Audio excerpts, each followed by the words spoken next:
ईश्वर सर्वोपरि, इसमें आज का विषय है कि ईश्वर परमात्मा, जिसका मुख्य नाम ओम है और अनंत नामों से परमात्मा को हम गुण कर्म स्वभाव के आधार पर जानते हैं, वह ईश्वर सर्वोपरि अन्न आदि से विश्व का पोषण करने वाला है।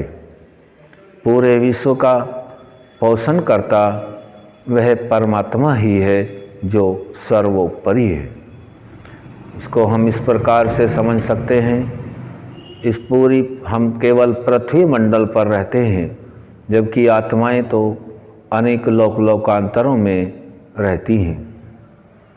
हम सभी यह जानने का प्रयत्न करते हैं कि परमात्मा अन्न आदि से, अन्न जो परमात्मा हम सभी आत्माओं के लिए शरीरों का निर्माण करते हैं, यदि वह परमात्मा अज्ञानी है और पितावत प्रेम नहीं करता है, पिता के धर्म को नहीं निभाता, तो वह अन्न आदि का पोषण से भी हम शरीरों की रक्षा नहीं कर सकते थे।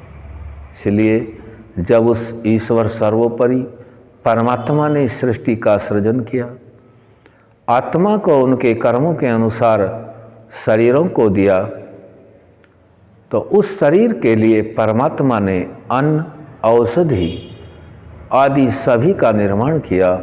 जैसे इस शरीर को चलाने के लिए सबसे अधिक आवश्यकता वायु की है, उस परमपिता परमात्मा ने इस शरीर को चलाने के लिए वायु का निर्माण किया और जल का भी निर्माण किया, पृथ्वी तत्व का भी किया।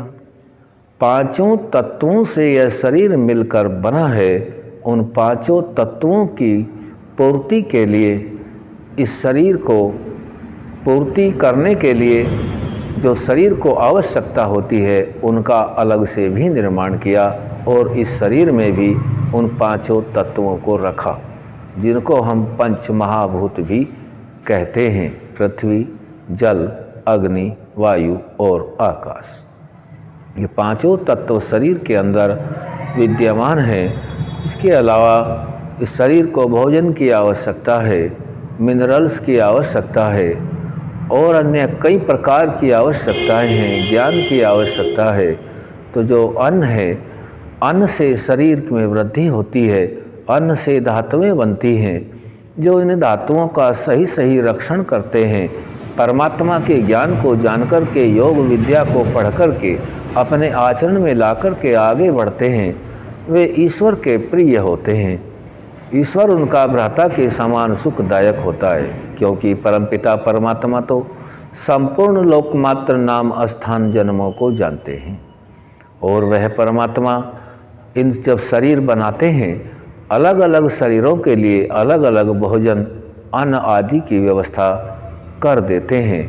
हम मनुष्य अपने जीवन को चलाने के लिए उन भोजनों को विभागों में विभक्त करने के बाद जिस जाति का जो भोजन रखा है, उसकी पूर्ति परमात्मा पहले से ही रखते हैं और हम उससे अपना जीवन भी चलाते हैं। कहीं भोजन दूसरे रूप में है, कहीं केवल जो हमारा केमिकल आदि हैं, तेल आदि हैं, वहाँ पर वह मिलता है, भोजन की मात्रा कम है।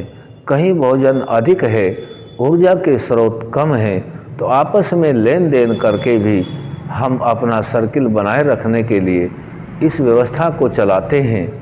तो यह भी एक परमात्मा की असीम कृपा है, ताकि एक के पास एक सामान का मात्रा बढ़ी हुई है, दूसरे के पास कम है और दूसरे तरह का पदार्थ की आवश्यकता तीसरे व्यक्ति को है। आपस में सामंजस्य बैठा करके सगचधम सवर्धम संगठन से रह करके, प्रेम पूर्वक रह करके अपने जीवन को आगे बढ़ा सकते हैं।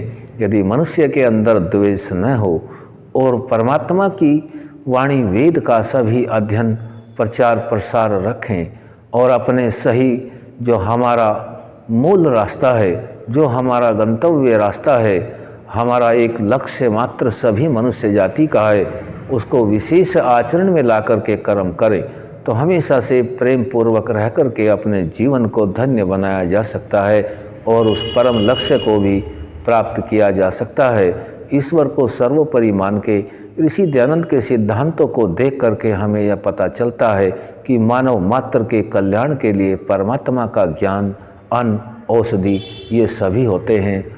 ओम शम।